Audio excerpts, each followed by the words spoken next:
Among all the superheroes wandering the floor of the convention center at this year's Comic-Con was a less conspicuous hero, civil rights champion John Lewis.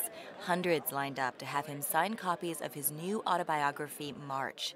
So how did a congressman become a comic book author? It began with a young man who was working on the congressman's 2008 re-election campaign. That staffer's name? Andrew Aden. It was towards the end of the campaign. As things were winding down, folks started to talk about what they were going to do after, and unashamed, I said I would be going to a comic book convention. And there was a little teasing, but Congressman Lewis stood up for me. And I tried to do what I could to put it down and said, you shouldn't laugh. At another time, in another period, there was a comic book called The Montgomery Story, Martin Luther King Jr. and the Montgomery Story, that inspired me. That comic book is 15 thin pages of colored newsprint that tells the story of the Montgomery protest sparked by Rosa Parks' 1955 refusal to give up her seat on a public bus. But it also serves as something else, a primer on the nonviolent method. It was a lesson that John Lewis put to use as he and fellow students planned sit-ins at segregated lunch counters in the early 1960s. Congressman John Lewis is an American icon. His staffer, self-professed fanboy Andrew Aden, quickly became convinced Lewis should tell his own story as a comic. I thought he was somewhat out of his mind. Why would I be writing a comic book?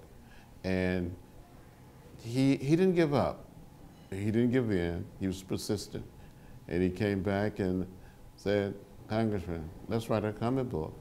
And I do remember reading the Montgomery Story comic book.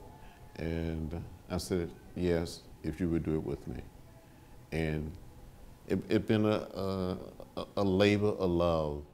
This is the first of 3 books that will span the congressman's 70 decades, and it begins with stories of a young John Lewis tending chickens on his family farm, trying out sermons on the birds. And he was a man who is best rendered in 4 lines or 5 lines if you can do it. Graphic artist Nate Powell says it is these very human beginnings that give him and the reader the audacity to see from Lewis's perspective.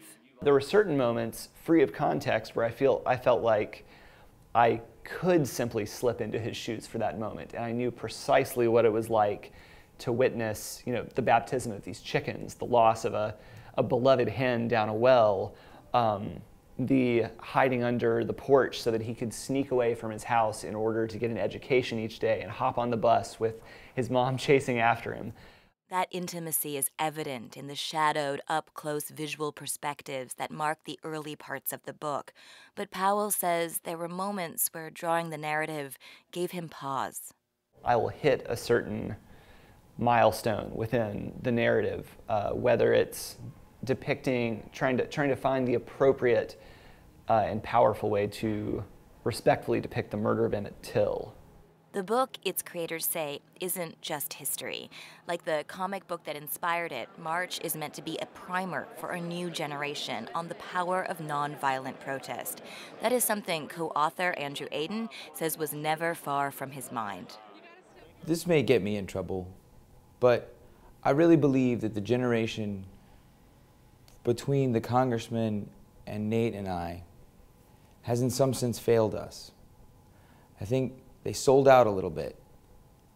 And I think our generation, needs to pick up a torch again.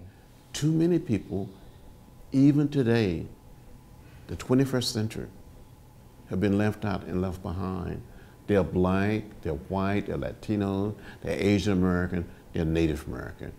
And the book is trying to say that we all must continue to be restless.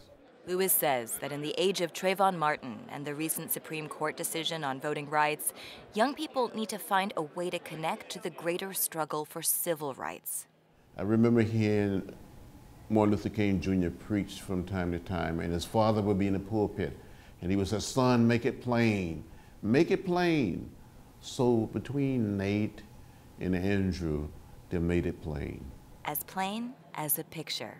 Sandhya Dirks, KPBS News.